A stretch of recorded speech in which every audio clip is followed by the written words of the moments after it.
Adrian, why did the Clippers decide to make this decision? Ryan, Steve Ballmer, the owner of the Clippers, had tremendous expectations, as did I think Doc Rivers and many around the NBA who considered the Clippers a championship favorite.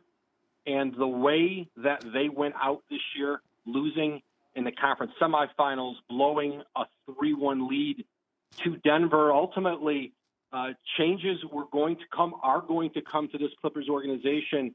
They started with Doc Rivers today, and this is a difficult search for the Clippers. This is a championship or bust organization right now, and I think the next coach isn't so clear as to who that might be. There's certainly some candidates, but Doc Rivers ultimately paid the price for a team that talent-wise was among the very elite in the league, but clearly underachieved on the court and in the bubble.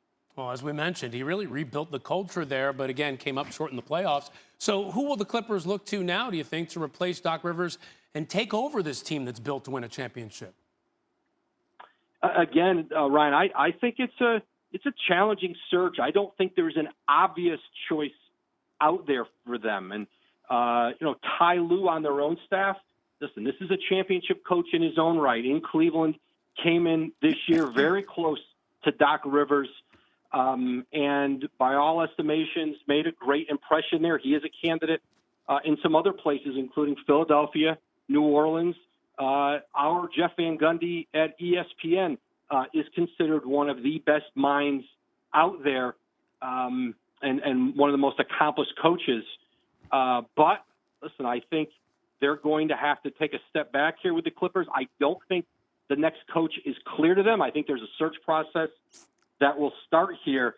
But this is going to be, for them, a real challenge. They have Kawhi Leonard, Paul George, who both could become free agents if they wanted again next year. And so this is a team that I think will continue to likely tinker with their roster and try to find the right formula to be able to challenge the Lakers in the West and get out of the West and win a title. Difficult situation, not only manage this team, but manage the expectations, which are sky high. So, as you mentioned, there's a number of jobs out there, a number of places looking for head coaches. Doc Rivers would be at the top of many teams' list. So where does he look to fit, and how does he fit into some of those possible head coaching vacancies?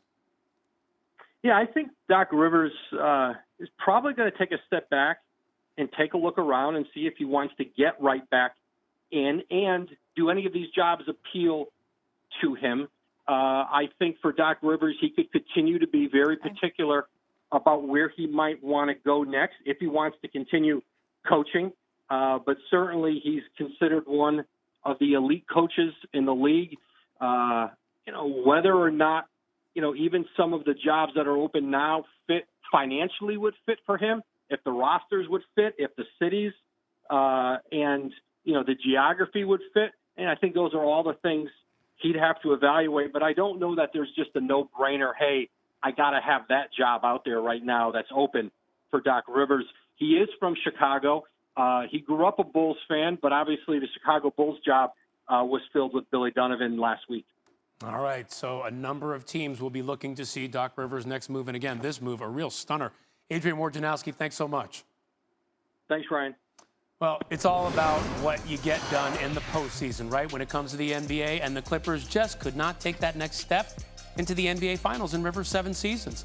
The Clippers blew a 3-1 lead series this season to the Denver Nuggets, and they also did it in 2015 under Doc Rivers. Thank you for watching ESPN on YouTube. For live streaming sports and premium content, subscribe to ESPN+.